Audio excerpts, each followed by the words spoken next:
Welcome to our tutorial on how to prevent Messenger from accessing your media on your PC. Let's go through the steps together. To get started, open your web browser and go to messenger.com. Make sure you are logged into your Messenger account. Next, look for the padlock icon located next to the web address in the browser's address bar. Click on View Site Information to access more details about the site. Within the Site Information panel, find and click on Site Settings. This will take you to the settings page where you can manage various permissions for Messenger.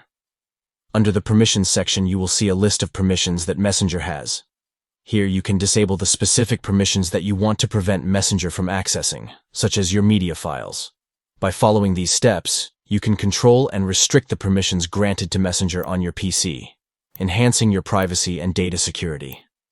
Disabling permissions related to media access helps protect your personal content and gives you control over what Messenger can view and use. Empower yourself to secure your media and privacy by adjusting site permissions based on your preferences and security requirements.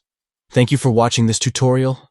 We hope this guide assists you in protecting your media files and enhancing your privacy while using Messenger on your PC.